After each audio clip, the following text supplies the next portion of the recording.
Welcome to Secrets from the Scene, a show for local musicians who want to improve their music, grow their audience, and learn about Minnesota's music scene. If you're interested in talking about all things music related and meeting interesting people from our local community, you're in the right place.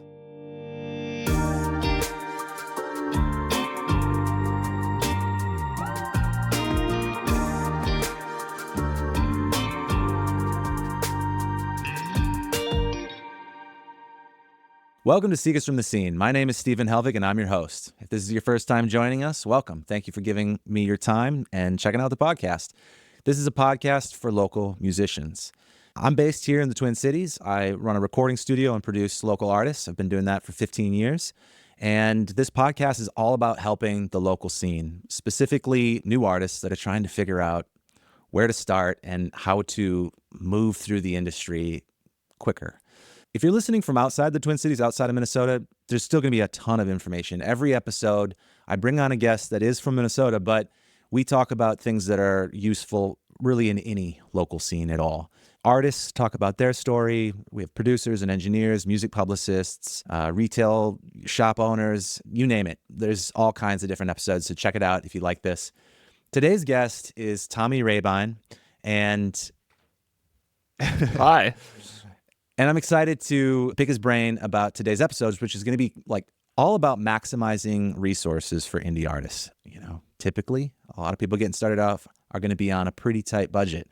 We've got a lot of really interesting topics, stuff like money saving ideas. There's a lot of different ways to save money when it comes to just getting the things that you need, smart sales and merch strategies, how to make the most out of show opportunities and saving money on the road, and a lot more. So I'm excited to get into it. But first, a little bit about Tommy. Tommy's a musician, a songwriter, a producer. He's in the band Toilet Rats here in the Twin Cities. He was also in Small Towns Burn a Little Slower, if you know that one. Guitarist for Justin Pierre of Motion City Soundtrack, and currently works at a local guitar pedal manufacturer called Zfx, which is pretty cool. I can't wait to talk about that as well. Yeah, just a lot to learn. Can't wait to dig into it. Please welcome our guest, Tommy Rehbein.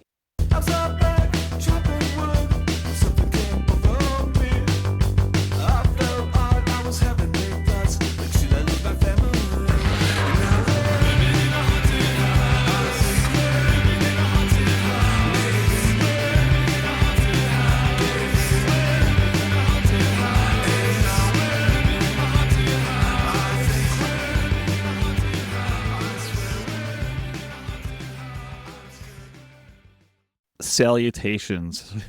Thank you for tuning in, everybody. Yeah, thanks for giving us some of your time, man. Yeah. You come highly recommended from a few friends. We've had mutual friends, mutual acquaintances, I'm sure, through the industry. People are speaking nice behind my back. That feels very good. Thank you.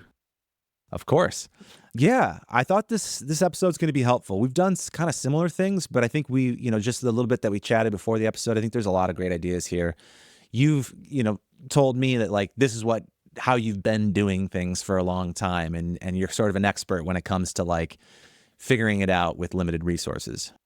Yes, I have sort of an aesthetic, whether it's recording, touring, you name it. It's sort of a guerrilla tactic of sort of duct taping things together, but in a way that's good and professional and will work.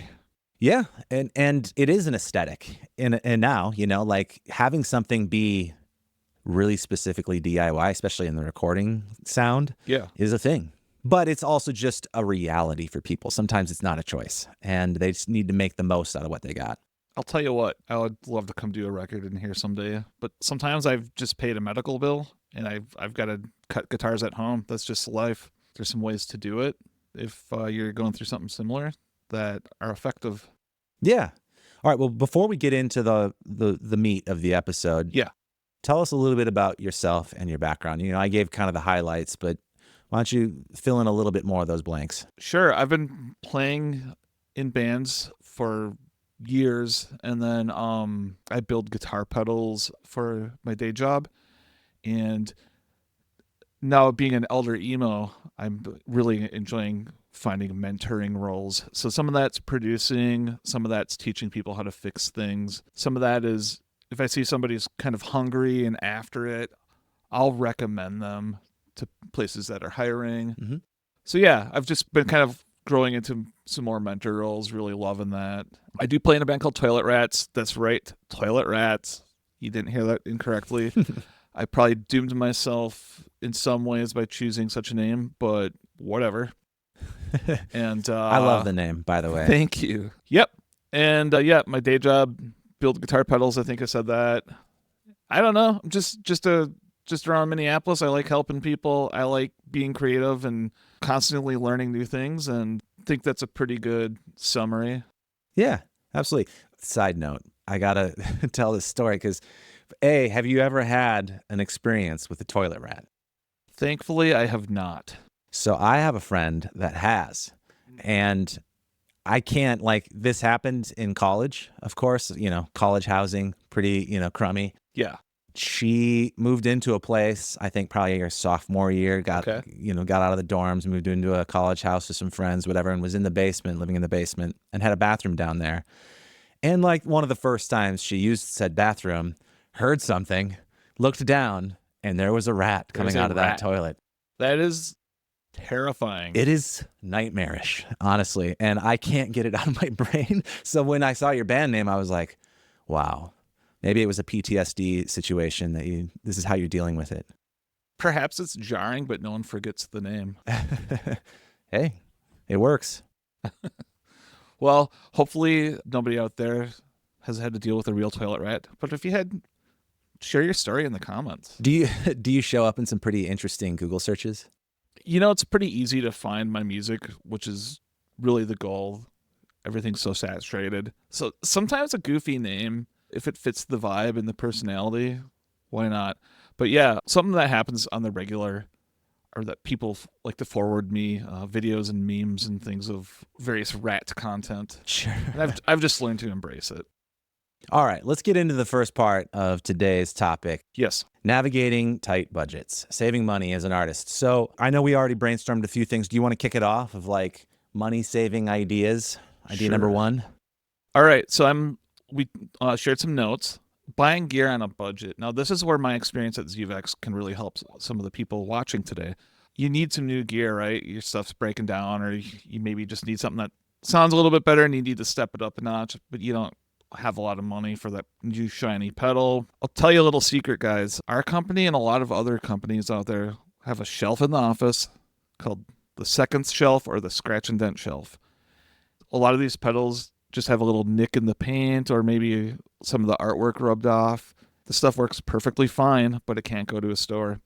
So if you're really polite and you email a company, you're just like, hey, I just thought I would check.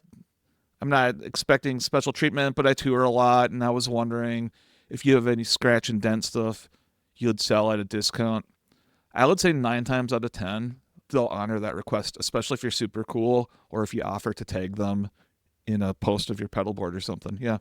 That's a great tip. In general, my tip when people are, sometimes it's like, yeah, I don't have money for that new thing and I need to upgrade. But a lot of times for musicians, it's like, I just want more gear. Hey, there's nothing wrong with that either. Yeah. And, there's the gear lust. And so if that's bitten you and you want to be buying more and more stuff, more toys, sure, always look for used stuff first. It is such a better deal to buy things used. Now you have to be careful. You can get bit. Depending on what you're buying, maybe there is a reason to go new. But so often, I would say at least 80% of everything in here was bought used. Sure. I purchase a lot of used stuff as well. If there is a smaller company and you really like them, it's kind of a win-win because you're going to get a discount and then they can still sell something. Yeah. Every type of gear is different. One thing about buying a pedal new, they have mechanical parts that wear out over time. Absolutely. So, purchasing a new scratch and dent pedal, for me personally, that's what I try to do first. If there's something that Earthquaker has or that Ren and Cuff or one of these other cool like mom and pop companies have, I'll see if they have a scratch and dent first. And then if they don't have a scratch and dent, I'll check Twin Town. And then if Twin Town doesn't have it, then I'll hit Reverb. But I kind of go in that order because I do have sort of a personal ethic of support mom and pop, support your local bands, support your local businesses. Sure. And if you try all those routes and you're not finding what you need, no shame in Reverb or Craigslist. Yeah, absolutely. Ultimately, whatever works for you is just fine. But I've never really considered the scratch and dent thing. So I think that's a great tip, because I would also start there for all the reasons you mentioned. You might as well, because you're still going to get that discount and it's going to be in better shape than your used stuff 9 times out of 10. The other thing too, a lot of these boutique companies, most of my customers are awesome, but like any customer service part of a job, you're gonna have some people that just bum you out, you know. And then so if you get a friendly email like, "Hey, I love your stuff. I've always wanted this thing. Can't quite afford it. Do you have a scratch and dent?" Those emails actually make me happy because the people are usually really cool. I know I'm making their day by giving them a deal, and then they're helping us move something that we can't send to a store. Yeah. So everybody wins. Everybody wins. Yeah. I love that. Okay, another tip for saving money, and a lot of people are aware of this, but let's kind of get into the ins and outs of this, which is DIY recording. Sure. I mean, there's been such a move to more in-house recording stuff, right? And I think that's all benefiting the artist.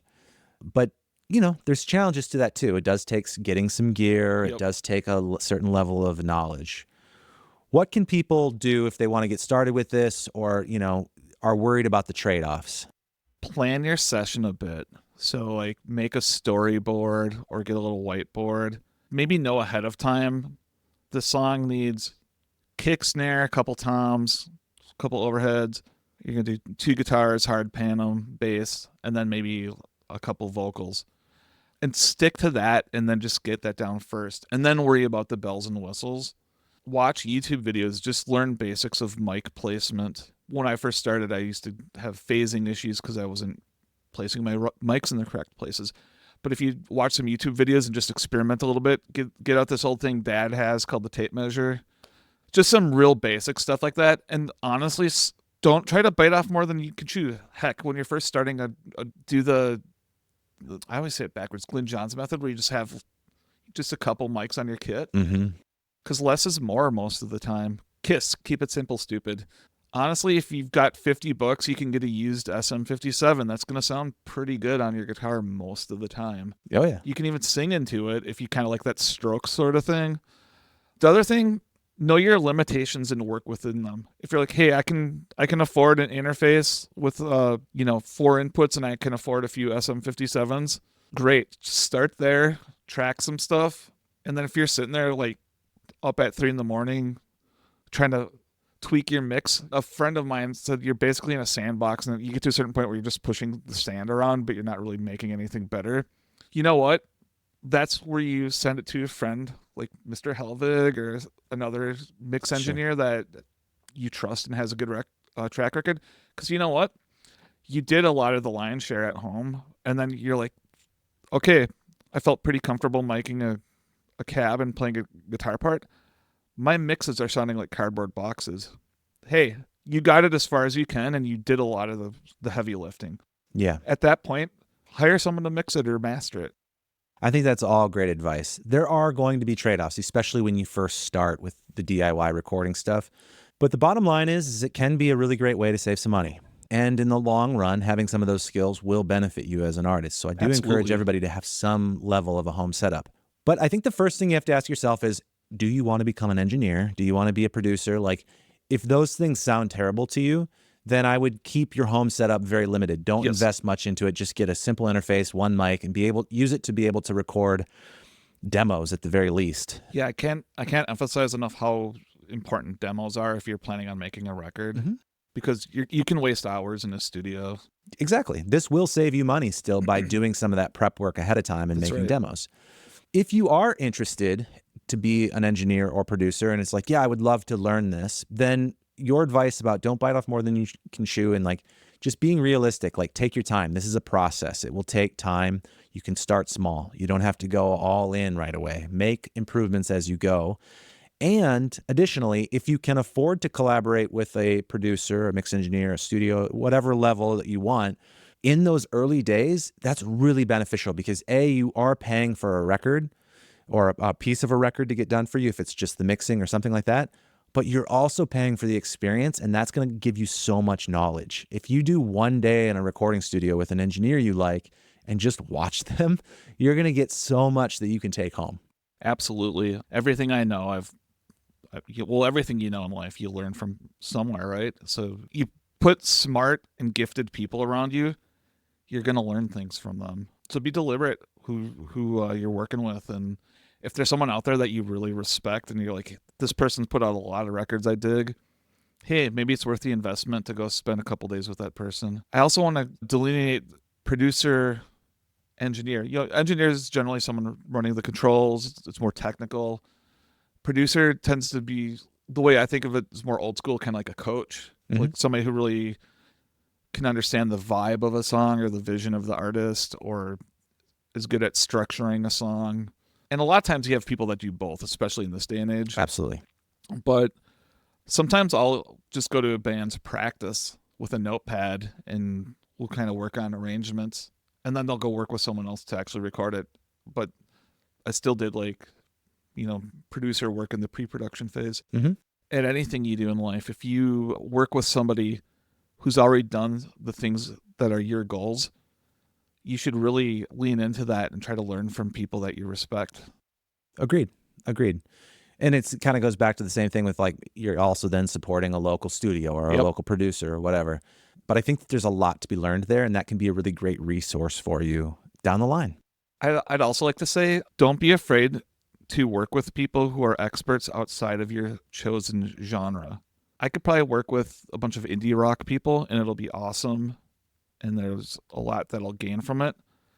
But you have a background in theater, so if I really need to improve my vocals, it'll be beneficial for me to work with someone like you, because you're going to be coming in at things from an angle that I never would have thought of.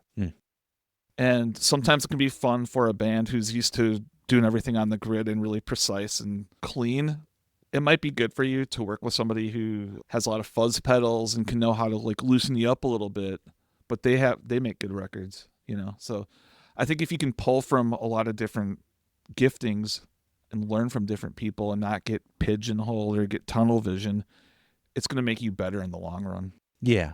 So there are all these options of, doing things on your own, paying somebody else to do it. There's trade-offs. We have plenty of times we've covered this in other episodes, so I don't want to spend too much time on it. Okay. But there's other stuff too, like there's a lot of free resources. There's free educational resources, obviously YouTube. There's free plugins that you can find if you, sign up for some certain newsletters and follow along. Yeah, the Van Halen delays and stuff are pretty cool. Yep. There's a lot of plugin companies will have one or two free offerings. You can go run those down. If you invest in something like Logic as your DAW, that comes with tons of built-in plugins that are going to be great for you to get started. The other thing that we haven't talked about yet is the trade and barter system, which I think sometimes is underutilized. If you need something, hey, I'm doing this record on my own, but I just need help getting the drums tracked, or I would like you to mix one song and I'm going to try to mix the other ones, or any number of things. You can go to somebody that can fulfill that for you. And if you're short on cash, you can always offer to trade something. What do you bring to the table? For instance, you might say, hey, I've got this guitar pedal you want. And I said, hey, I could do a mix for you, or something like that. And we can work outside of just paying for stuff. You know what I've learned is people love having, especially in a studio. I've never met a professional studio owner that doesn't like having a couple secret sauce things in the studio. Totally. So if I have the skill set to make a fuzz pedal, I'll be like, hey, I'll go to Axeman. I'm going to grab some stuff from the junk bins. I'm going to make you a really cool, like, 1960s adjacent weird fuzz thing. But I know, because I'm pulling parts from Axeman and the values are going to be kind of off from the schematic I find and this and that, it's going to sound like the only one. And it's going to be in your studio. And if people are going to be like, oh, what's this? Like, oh, that's kind of my custom 60s fuzz box this guy made me. But yeah, you can use it on the song. Yeah. I would totally say yes to something people like love that. stuff It's fun. like that. And that's just one example. Yeah. It might be that your day job is doing some professional service that's not even related to music that you just know somebody else might need. Yeah. Or whatever. Screen printing, video editing, or if you're just kind of have a knack at being really sociable and can get past some media gatekeeping, just think of what your natural gifting is and how you can use it in your community. Absolutely. Okay, so the next thing I want to talk about is like the merch and sales strategies. Yeah. Let's talk about merch first. All right. I am a huge fan of the pre-sale limited edition thing. I've utilized it at work. I utilize it in my band. I work with a couple really cool indie labels, Steadfast Records and Sweet Cheetah Records. And we want to put something out on vinyl. Vinyl's kind of expensive. It's hard to have the initial capital to press a record. So we'll do a pre-order. We first start by figuring out what the tier pricing is. Mm-hmm. And if there's a minimum quantity, if some places minimum quantity is like 500 or 1,000, like, you know what, if you're a cool little band from Minneapolis, you probably don't want to be sitting on 450 records. Maybe you have to look around until you can find a place that's going to maybe have 100 minimum quantity. So do that first. I know too many bands over the years that have crap under their stairs from their band from 10 years ago. And then you can kind of use that, like, okay, if this place lets me make 100 vinyl on this really high quality lathe cut, it's X amount, then this is what I have to sell them for to break even at least. Then you'll know, like, hey, if we sell 40 pre-orders, then it'll pay for itself, and then everything above that will be profit, right? Mm-hmm. So do the math first, research the places that offer the services, and make sure you know those minimums. I can't stress that enough. And then what you can do is kind of put together a campaign. So your campaign's going to have like the artwork, any assets, right? The artwork. Maybe you can put together a little video. And maybe a little bio about the project and what it means to you and all that stuff. And then usually for a pre-order, what I'll do is I'll usually have like a 2-week campaign. And so open it up big, make a big splash. And then you get a lot the first few days, and then it's going to dip off. And then in the middle of that campaign, you have another boom, maybe some new content, new video, whatever. And then you kind of close it. And then even if you didn't quite hit the numbers you wanted to, you still raised a good chunk of the money you need to get that vinyl pressed. And then you can just move the rest of the units at shows and stuff. Yeah. I think it's an underutilized strategy, honestly. There are people doing pre-orders, but I kind of don't see, if you have anything physical that you're selling, you should do it every time. There's no loss to it. It kind of forces you to A, do some planning ahead of time, which is a good thing. And then B, reach out to your audience, it makes you realize the value of having email addresses and that sort of thing that you can directly email, but then hit people up on social media. Yep. You don't even have to guarantee a sale. You could even just do it as like we're looking at doing this. Yeah. If we have 40 people commit, then we'll move forward and we will reach out and ask you for the money or whatever, Yep. You could do it that laid back if you want to. That way, because if you're really scared about somebody being like, I don't know if anybody's going to want this. Right. And then if nobody does, hey, now you know. Yeah. And you move on and try to figure out what you're going to do differently next time. Yeah, I mean, if you're just like, okay, turns out we're not going to move a lot of these, then you could just sort of reevaluate. Like, yeah, I would personally love to have vinyl, but maybe now isn't the right time. Maybe we need to work on growing our audience before we take that huge of a financial risk. Exactly. Yeah. Exactly. Because you can always print one later. And vinyl's just one option. I mean, these could be T-shirts. You might run a design past your audience and say, how many people would like this? Do a poll. Yeah. Put up 2 or 3 designs. Say, what was your favorite one? And again, that way, if your response is low on this pre-order, you can make adjustments. You're not just sitting with boxes of this item that you bought, hoping that you're going to sell it later. You want to know another great thing I love about pre-ordering T-shirts? People come in all shapes and sizes. And if you just make some T-shirts and throw them on the merch table, there's always going to be someone who's going to be really bummed out because they're like, oh man, these bands never have it in my size. Doing a pre-order guarantees you can make a shirt in everybody's size. Everybody wins. That's a great point. Nobody's left out. And it's really important to think of things like that because your audience is forming an emotional connection with you, and you want to let them know, like, hey, I care about your feelings. I care about you being included. And this is one way of doing that. Yeah. Now, what about when it comes to actually ordering your merch, bulk ordering, getting it local? Do you have recommendations of people that you work with, or like how to go about doing that so you're pricing it as best it can be? The T-shirts in Toilet Rats, we have gone with the local printer in Ohio because our label has a relationship with them. It just kind of works out that way. I'm super disorganized with shipping and stuff, so the people that run this boutique label I'm on, they're awesome at just being on top of that. So I kind of let them deal with the t-shirt pre-orders. But if you want to work with a really cool company in Minneapolis, I know Sophie from the band Mary Jam does screen printing, and I believe it's afternoon printing. And if I got that wrong, you can overdub like the Simpsons layer voice of what the actual name. Well, I'll throw another one in there, which is Flavor World. Does There's screen another printing. one. Yeah. Yeah, there's some really good local screen printers. And then you should also ask bands what's selling well, because what you personally like isn't necessarily what the audience wants to get. A really good example, comfort colors are really popular right now. I personally don't like really thick t-shirts, but if that's what people want, is like a thick comfort colors, maybe consider doing that. But yeah, talk to some local bands and be like, hey, what are people into right now? That's a great tip. What's trending?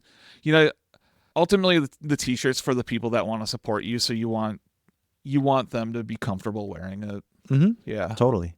Do you have experience between, working with a large company, doing bulk orders, trying to get as cheap, and this is across any merch thing, versus always going local?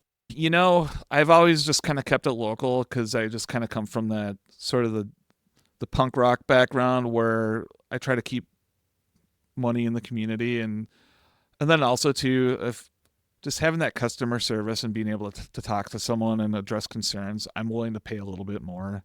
So yeah, one more person I want to throw is Jensen Creative also does printing. If you're up like in the northern area by like Lina Lakes or something. Okay. But yeah, I wanted to make sure I mentioned like 2 or 3 good locals. Sure. Yeah. Do you have another you're thinking of? No, it's been so long since I've ordered any t-shirts or anything, because I've over 10 years ago stopped sort of doing bands and just focused in on studio. So we don't do merch really. There's some people that offer some different things. So I guess just ask around. And well, just like your tip about asking what's selling, you can ask those bands, where did you get this printed? Absolutely. Yeah. We obviously have a local printer, Copycats, for physical media in town. I've used them plenty of times. We can throw out local names. We'll tag the people that you mentioned, but and that'll change. Depending on when you listen to this episode, there might be somebody else, and more the merrier. But yeah, if you can stay local, if you can, I think that you might want some random little things, stickers and I don't know, stuff that makes sense to do in bulk. I don't, obviously you can still find that local, but there are benefits to buying if you need a lot of something, to using a larger retailer for that. Thinking of bulk, if you're going to do cassettes, if you don't want to be sitting there dubbing them on your boombox, National Audio, they do large bulk orders. Obviously, the more you purchase, the better deal you get. Mm-hmm. And then you'll have a highly professionally dubbed, mastered cassette tape that sounds high quality. So National Audio is a good resource for bulk cassettes if you want to do that cassette route. I was also going to say, too, if you're in an indie band and you want to do vinyl, but you're like, man, I don't know, want 1,000 records, look into lathe cuts.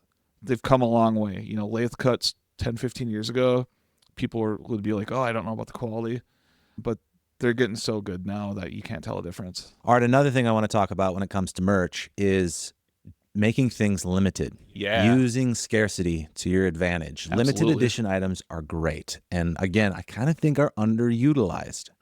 At work, we do a lot of limited edition things, in the sense of, say there's a band that we really like. We're only going to make 50 of them. It's going to have artwork from the album. And then we might use a transistor we don't normally use. Mm-hmm. And we hand number them. Mm-hmm.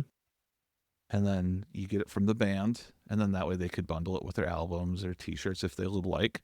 The band loves it because they have this really special, rare thing, a little higher ticket item. And the fans are like, this thing's a few bucks more, but they only made 50. It's really cool. I really want it. It's going to look awesome on my shelf or on my pedal board. Yeah, I think a lot of people kind of get this, but there's a couple details, I think, to making it work. Yep. One thing you mentioned, you number it. Yeah. I think saying out front, there's only 50 and they're numbered. So I got the 21st one or whatever, matters to people. Put a note on it. Get a paint pen, put a little note. That separates it a little bit and makes it a little bit more valuable to the person buying it. It really does. Yeah, I think the thing that you see the most is like, oh, we're going to sign stuff. But that doesn't feel limited necessarily. That's a nice touch. A signature can mean more. Draw a little bunny or something. But something that makes it actually one of one. So if you can think of ways to do that, great. Numbering stuff can work. Things that are handwritten, hand printed, hand drawn of any sort, all of those add a special touch. Like a limited edition album. It's the same album, right? Same songs, but maybe to reward the pre-order people, it comes with go take a bunch of Polaroids and then just write a lyric on each Polaroid, stick that in there. T-shirts, okay, you have your normal T-shirts, but maybe you make some tie-dye ones or do something on some really ostentatious color. And you're like, yeah, we printed a bunch of normal black shirts, but we have these Mr. Yuck green toxic waste color ones. We only made 5 of them. They cost a few bucks more. Somebody's going to buy that thing. Sure. And they're going to wear it as a badge of honor. Yeah. And know your audience. Yeah. Know what that thing is for them, right? It might be different depending on what you're doing. But the other little detail here is that if you say something is like, this is limited edition, this is a one-time print, whatever it is, stick to it. Yeah. Let those sell out. That's the goal anyways. Let it all sell out and then move on to something else. Get creative. Make something new. Yep. If you do say that it's limited, don't betray your fans' trust. Yeah. That they bought the last one of this thing and then next year they see it's back up. That's going to make them value your next run of limited edition less. That's correct. Yeah. Change the color, something. Do something to keep that first run what it was. That's right. Let's take a minute to talk about our sponsor, Helvig Productions, which just so happens to be my studio. Are you a musician here in the Twin Cities, currently releasing music and ready to upgrade your sound? If you're tired of underwhelming recordings and want a polished, professional sound that gets people talking, we're here to help. We'll work with you to transform your next song into a production that feels impeccable, gets your friends singing along, and catches the attention of your soon-to-be new fans. And here's my guarantee. Give us 7 days to deliver a mix you love, or we'll keep working for free until you're 100% satisfied. If that sounds compelling, here's how it works. First, we'll start with a pre-production analysis where we focus on the core of everything, the songwriting and arrangement. We'll give you an honest, outside perspective to make sure your song is on track for the sound you want. And if it needs a few tweaks, we'll give you some tips and work with you to make improvements. If you want a deeper writing collaboration, we can bring in a specialized songwriter to assist. Either way, you keep full ownership of your music, no matter what. Once that's locked in, we'll jump into the professional recording and production process. This is where we capture the best performance of each part from start to finish. We'll handle everything from detailed recording to expert vocal production, editing, tuning, mixing, and mastering, plus all our best production assistants along the way. We've got top-notch gear, a great live room, and most importantly, over 15 years of experience helping artists get their best performances. This process has helped our clients build real fan bases and even land on Spotify playlists. We've got the results to back it up. Sharkoff built a fan base from scratch with over 99,000 YouTube subscribers and over 60 million views across platforms. Silver Warehouse got their very first single playlisted by Spotify, racking up over 3 million plays. Waltzing on Waves had a song from their debut album playlisted on Spotify, amassing 2 million plays. Ludwig landed sync deals with brands like Hyundai and shows like All American. And we've got over 80 5-star reviews on Google. So if that's all you need to hear and you're ready to chat, head to helvigproductions.com/let's-connect or click the link in our show notes. We'll have you fill out a quick questionnaire, and if we're not a match, we'll let you know up front. We only work with clients who are a strong fit for our strengths because we're not satisfied until you are. If this sounds good to you, click that link and let's get started. I'm excited to see what we can create together. You kind of touched on this a little bit, but along the lines of limited edition items, bundles, smart pricing with stuff, thinking about if you only got one piece of, if you only got one t-shirt or whatever, this doesn't apply to you necessarily. But once you start adding up and you've got more and more things, maybe you've got some physical media, maybe you've got t-shirts and you've got hats, maybe you've got stickers and buttons and, it starts to add up. Yeah. As soon as you've got more than one, in my opinion, now's the time to have a bundle. Yeah. Our label's really smart about this. If somebody's buying the vinyl, sometimes the thing will come up like, oh, if you like this, people who bought this also like this. But he'll usually bundle things on pre-orders. So it's like, say the record's $25, say a t-shirt's $25. But if you buy both of them, you're going to get kind of a discount. Mhm. And people love that. They're just like, yeah, you know what?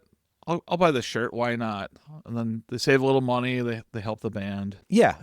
And I've seen people do some basic bundles, but you Sure. can get a lot smarter about it. Yeah. For instance, let's say you're putting out your second record. The first record isn't worth what it was when you first started selling it because it's been under the stairs for a year. You got that box of records under the stairs. Yeah. That's right.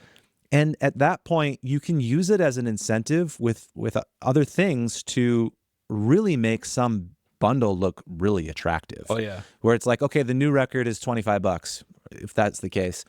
But if you add a t-shirt, you can get our other 2 old records for free or whatever. Yeah.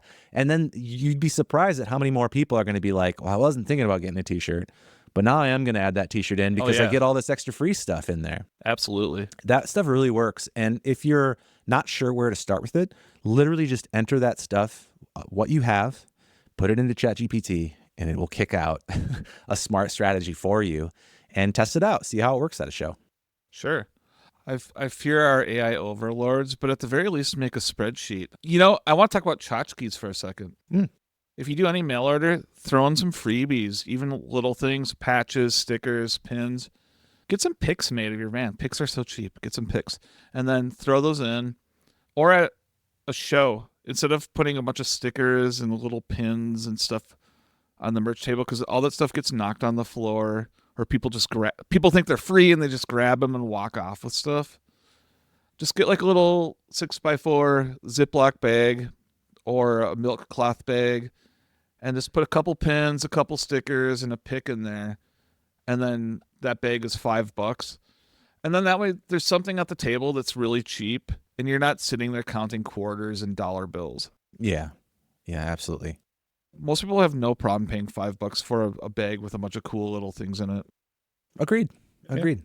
And, you know, this episode's all about how to save money. So if you've put together these merch items, maybe you've got some stuff that you got on bulk or discount or whatever, don't be afraid to push it.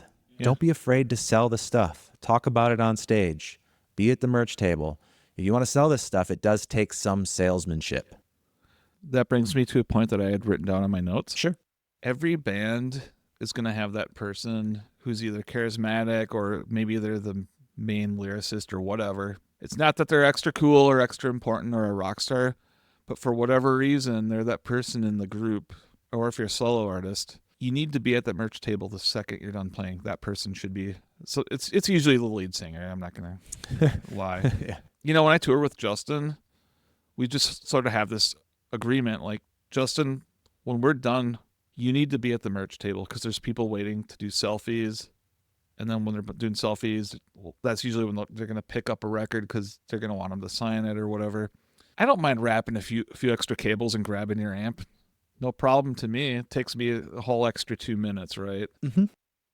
So when you're playing shows, it doesn't matter if you're just starting out. It doesn't matter if there's 10 people at your show. Have a designated person in the band who's just like, hey, you know what? Lead singer or whoever, be at the merch table the second we're done performing. I'll wrap your cables. Just have an arrangement. It's not an ego thing. It's just smart business. I agree. And it is often the lead singer, but it might not always be, or it might be more than one person. Sure. But divvy up responsibilities so that you can take advantage of those sales right away. It can be hard to sell stuff. And so it does take showing up and talking and engaging with people. And then, hey, have you checked out our new this, and that can really change how much money you're going to take home after the show. Yeah. I mean, let's just be honest. Like, you need to make a few bucks so you can get to the next town or so you can book that studio session. There's no shame in knowing that you worked hard and made something cool and that you want people to hear it. Make sure you say your band's name from the stage 2 or 3 times. You don't have to be like an infomercial up there, but some people, they get there 10 minutes late. They didn't catch your band's name. Mm-hmm. You're opening. Right when you're starting, like, hey, we're Toilet Rats. Thanks for coming. Blah, blah, blah, blah. Play 3 or 4 songs. And then when someone's tuning, instead of telling a dad joke or something, just be like, hey, we'd really love to meet you. Come talk to us. We're going to be right over there when we're done. Again, we're Toilet Rats. Boom, boom, boom, and play another few songs. And then when you're hitting that last chord, it's like, Thank you, good night. We're gonna see you right over there. I'm gonna be over there in 30 seconds. Thanks a lot. We've been toilet rats. Yeah. You got a half an hour or so to, just say it a few times, and then the second you're done, have that person back there. And most bands too, they there's always at least one introvert that doesn't really want to deal with the crowd, and they like wrapping cables and checking off lists. So I'm sure that you can find a volunteer. If you're a solo artist, see if there's a friend who's willing to come with and just be like, hey, when I'm done with my set, I need to be at the merch table. Would you be cool with just grabbing my guitar and my cables and stuff, and like checking with the sound engineer and making sure everything's cool to unplug? Because then you hi, I'm Tommy Rehbein. All right, cool. I'm gonna see you there in 30 seconds, and then you literally just walk off the stage and go there. Unless you're like filthy full sweat, then maybe towel off first real quick. But that's really a big deal, because if someone isn't there just a few seconds after you're hitting that last chord, most of the crowd goes outside. Agreed. It's the truth. Agreed. And then it's hard to recapture that attention. Yep. All right. Let's talk about other ways of saving money. One of the other big sections of this episode I wanted to talk about was like shows and touring and that sort of thing. I'm okay kind of starting anywhere. Do you want to, maybe let's talk about just like, this isn't necessarily directly money saving, but it could be maybe called like maximizing opportunities, but making the most out of an opening set. Yeah. These are the first initial steps that might lead to some more money down the line. Sure. Okay, so if you get an opening set, keep it short and sweet. Sure, you want everyone to hear your masterpieces, and your mom is going to want you to play 3 more songs if she's there. But like, if you're on a 4-band bill, honestly, you're better off keeping it like 25 minutes, which I know it sounds short, but just hit all your best songs and kind of leave people wanting more. And then also you're showing respect to the other bands because you're not going over your time and cutting into their set. Just like know some basic band etiquette. So opening bands, short and sweet, and then usually start and end with your strongest songs. Get off the stage quick. Yeah, don't lollygag. Your friend's going to want to come and look at your pedal board or be like, hey, that's awesome. And you're standing there holding a beer. It's like, no. Get all your stuff off stage. Drummers, I love you. Pull the whole kit off the stage. Don't sit there and do the one cymbal at a time. It's really painful to watch, and especially if I'm sitting on the side with a 50-pound amp and I really want to get my stuff up there, and people are just lollygagging on stage, or they're even worse, their friends get on stage and they're like messing with things. So practice just getting all your stuff off the stage and breaking it down. Or before you play, say if you're in the middle of the set, if you have a keyboard player, if the venue didn't backline, just have everything ready to go. Like have the keyboard on the stand off to the side somewhere, so when it's your turn, you literally just pick everything, put it on the stage. People will do these things that really make the changeovers just drag. When you go watch your favorite band who's been touring a lot, watch their stage changeovers. It's like clockwork. See what they're doing and then practice it yourself. I think that's great. Let's talk about touring. What about trying to make the most out of your touring budget? Because that can get ate up quickly. Yeah, well, the game's changed a lot. Back when I did a lot of touring, we'd do these marathon tours in a 15-passenger van with amplifiers that were the size of a fridge. And I just don't see the point of that anymore. To me, it makes more sense to, instead of going out for a month and then having a good chunk of the shows be pretty rough, focus in an area. Okay, how do you focus in an area? Are you friends with a band from there? Are you interacting with someone? Maybe there's a band in Madison that's always liking your social media posts. Hit them up and then maybe book 3 or 4 shows around. So like, hey, if I'm going to play Madison, okay, maybe I'll do Madison, Milwaukee, Stevens Point or something. Maybe Green Bay.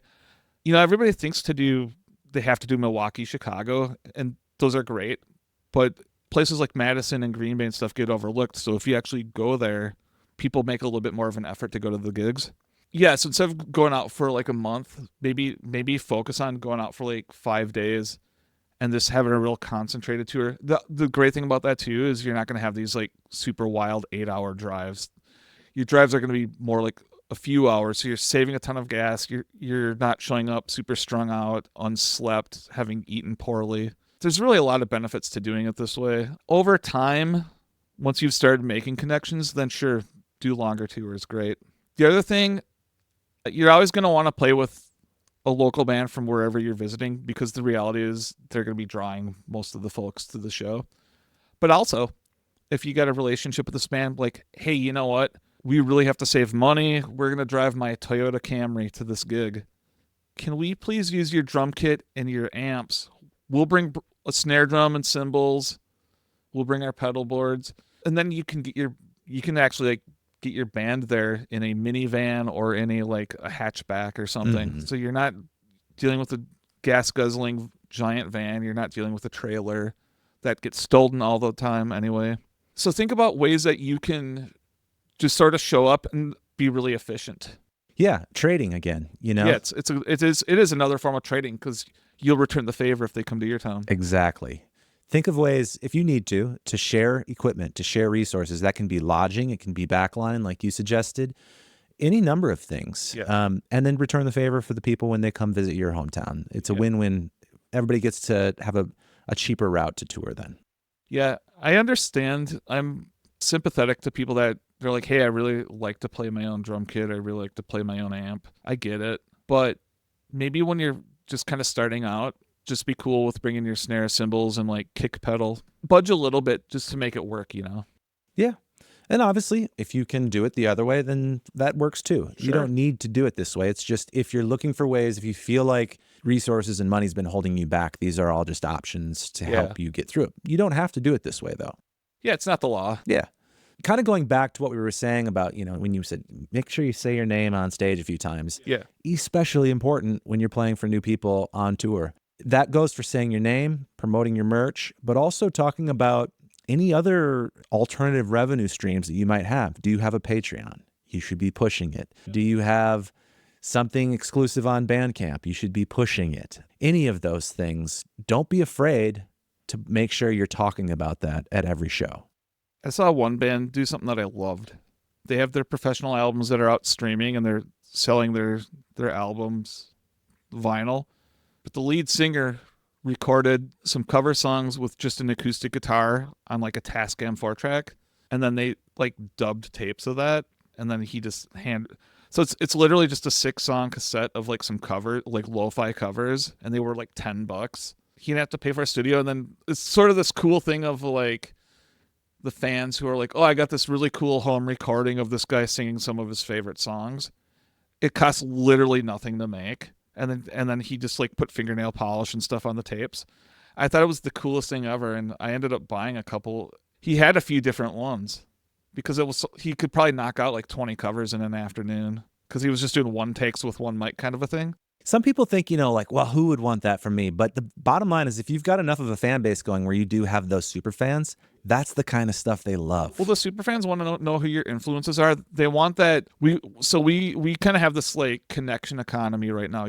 So you can't undervalue how important it is to be forming a connection with someone. And so one way of doing that is when someone puts their headphones on, they feel like they're sitting in your living room just listening to you sing some of your favorite songs.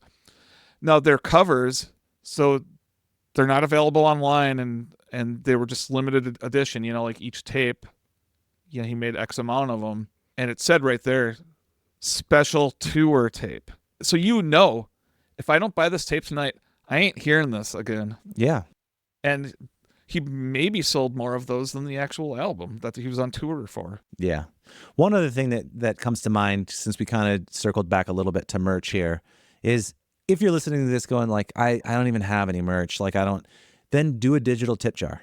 Yeah, if you literally absolutely do not have any merch, get your Venmo, get a nice sign out, and have that. Because if somebody really loved that performance and they meet you, they want to buy something, but you don't have anything to sell, give them a way to tip you. Can I tell you something? Please. I'm getting older. I've got a lot of black t-shirts. I don't need another one. And I love that band I just saw. I'm like, man, I don't want to come home with another black t-shirt, but I wouldn't mind throwing them a few bucks.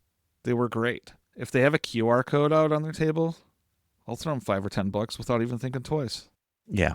With the digital tip jar too. Think of funny, clever things that you can write next to it, and you can maybe swap those things out every night. Because if people think you're amusing or you're a character, they're like, oh, I like this guy, I'll throw him a few bucks. Yeah, agreed. And then again, that comes down to knowing your audience. What's Yeah. going to work for them? Yeah. Okay. So another little thing that we had talked about was, about maximizing show opportunities was like doing networking, I think that starts with networking with the bands that you're playing with. Yeah. But then getting to know the people at that venue so that, maybe you actually make a connection with who booked the show or who's promoting the show, who owns the venue, all that. Like just trying to meet and be polite and make as many connections as you can, because that can lead to more and more connections in the industry. Well, the reality is if you just email a venue or cold call, it's probably not going to go anywhere. I get the vast majority of my shows because I befriended someone and then I'll get a text like, hey, I put together this bill. We need one more band on it. Do you want in? It makes sense with my schedule and stuff. I'm like, yeah, let's do it. Mm-hmm. Go to other bands' shows. Show up. I mean, it's such a big thing in life. Just show up for people. Just be there. Be in the room. Like if they put out a new album, just pick it up. Pick up a copy. It's really a big deal. I don't go to like parties so much anymore at this stage in life, but if you're in that stage of life and people are throwing parties, go to the parties, hang out. You're going to be the first thing on their mind when they're putting together a bill. Community cannot be overemphasized, the importance of it. Piggybacking off that too, if you do decide to reach out to a venue, put together a whole bill first. Just be like, hey, we want these 3 bands. Talk to all the bands like, hey, our 3 bands would like to play together. Are you in? And then I'm going to reach out to a venue. Yeah. Because if you make their job easy, they're stressed out. They're on the computer and phone all day. And then this email comes through and the bill's ready to go. And there's a much better chance they're going to just give you a date. Yeah, agreed. It's all about thinking how to make things easier for the person you're trying to get something from. Absolutely. Yeah. Okay, so there's still going to be some people listening that go, you know what? I do buy scratch and dent and used, and I am, sleeping on floors and eating fast food in my minivan on tour. And, I've done all these things, but I still, it's still not enough. Well, at that point, you just need to make sure you have other money. You need to have other work to pull this thing together. Sometimes that is just the answer, that it comes down to you can cut costs all you want, but at the end of the day, you need a job that supports you. Sure. And I want to touch on this because there are ways to do that even that can help your career. Yeah. Thinking about other jobs that are maybe in music. For instance, you work at a guitar pedal manufacturing company. I do. People would ask, like, do you get a lot of gigs by reaching out to your clients and stuff? I don't, because I try to be respectful of, when I have a higher like A-lister come in or whatever, like, hey, by the way, do you think I could play for you too? That's the last thing that, Yeah. But what I will do is once I start getting emails from their management or their tour manager, I look at their style, like how are they communicating? How do they do things? How do they kind of run their production? And then when they do come and visit, I kind of take mental notes, and then I apply that to my own band practices. And I have learned a lot by watching my clients, learning by seeing how their managers conduct business and then picking up little tricks. It works. In my sense, being around a lot of industry professionals, I've just been observant. Maybe you have a job that isn't in that field, but maybe the owner is cool about letting you have time off. Exactly. If you don't have something that's in music directly, that's okay too. I mean, as long as it's flexible and it gives you the type of support, whether that's time flexibility or good pay that gives you the ability to do what you want to do. Obviously, both is great.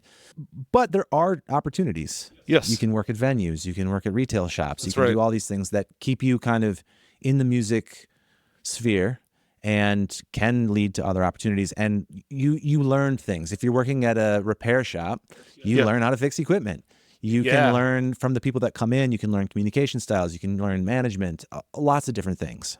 You can buy a soldering iron off the internet for like $20. Take a soldering class. I know, like, once every few months, Twin Town will have one where you can like learn how to build a pedal or something. Oh, that's cool. or like I think Free Geek has some like soldering classes. Honestly, just do one of those, because if you put the time in to do that, all of a sudden you can perform a lot of the repairs that usually on tour. What happens is the input jack of your guitar breaks, or like the jack on a pedal breaks, and those are things you can do yourself in about 10 minutes. That if you were to take it to a shop, end up costing you quite a bit of money and sometimes a long wait, depending on how busy the shop is. So yeah, learn some skill sets. So that one is specific to what I do during the day. But a lot of people think I'm some sort of like wizard, because like, how do you build these? I'm just like, well, you got to learn to solder, and there's some schematic reading, but it doesn't have to be. You can demystify it a little bit by learning one section of it. And I think anybody can learn to solder. I agree. Yeah. Yeah. And it can be kind of fun to pick up new skills. Yeah, absolutely. Well, we've talked about a lot of different money-saving tips. Sure. From touring options to merch and sales incentives, limited edition items. I thought of something for touring. If you could stay with people, great. Sometimes you just don't know anybody in a city. The KOA campgrounds are pretty cheap, and they usually have showers. And they're usually pretty safe because they're staffed and they're well lit.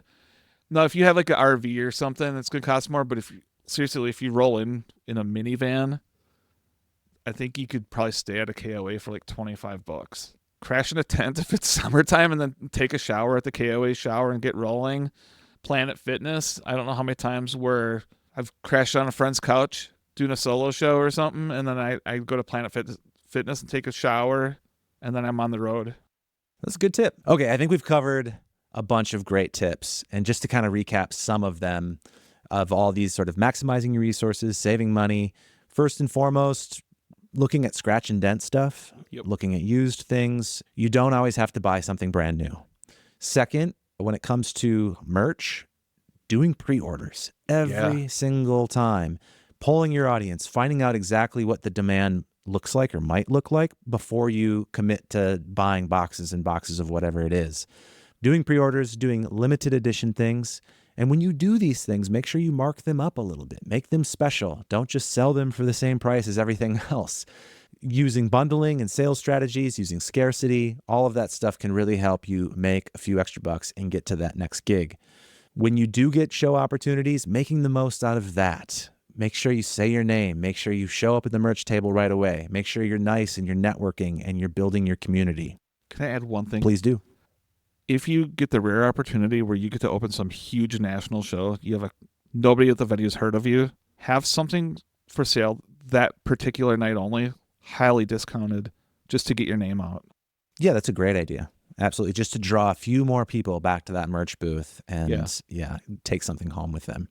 So yeah, all of that are great things. I know we covered more, but it's been great. I think there's a lot of really helpful stuff in here. One thing I ask every guest at the end of each episode is if you want to pass along a secret. You've been in the scene for a long time. So what is something that you wish you would have known earlier, or something that you just want to pass along to the next generation? This is simple, but it's probably the most valuable thing. Be personable, be approachable, be decent. You don't have to be fake, but just, my goodness, there's a lot of people out there with egos, or there's fake modesty, or they get done playing and they get off the stage and they start critiquing their set and just suck the air out of the room. Fight the feelings to do those. Get off stage and be approachable, be friendly. Tell the other band they did a good. Actually watch their set. Don't be like, hey, your set was great, but you were out in the alley smoking the whole time. No, watch their set. Just be like, hey, that was awesome. I really liked the drum fill on oh my gosh, just being personable and approachable and a kind person. It seems like a no-brainer, but it's overlooked a lot, Agreed. And it is, it comes up again and again. There's definitely a desire. And I think that the people that are really, really successful have found a way to do this. They've mastered this. And you meet more people like you, more people then trust you, and more people will give you more opportunities. Yeah, and just also just kind of keep learning new skill sets and keep understanding that our world and our industry in particular is not static. So you need to kind of pay attention to and just be amenable to that. Yeah, agreed. Is there anything else that you wanted to bring up? Anything you think we missed before we wrap this thing up? I think I hit all the points. If people want to get in touch with you, with Toilet Rats, where do you like to send people? Go on Instagram. It's just at Toilet Rats. I'm also going to be starting an email list. Mm-hmm. So if you just want to email toiletrats@gmail.com, I don't really know what direction social media. I feel change coming, so I'd like your a way to stay in touch in case things get weird. And I'm just gonna go ahead and say it. I have an electronic album coming out shortly. Nice. Yes. Do you have a release date for that? The Minneapolis release show is April 10th. We're doing a set with Lays and Low and Immortal Girlfriend. Cool. So that's going to be a really good one at Zora Darling. So you will be able to get the record a little early if you come to that show. But otherwise, it's going to be on digital platforms early May. Very cool. We'll put all those links in the show notes. If there's any other resources or anything that you wanted to throw out there, just let me know. I'll throw everything in the show notes for people, make the links easier. If you want to get into learning pedal building, Tag Board Effects is a really good online resource for that. Okay, cool.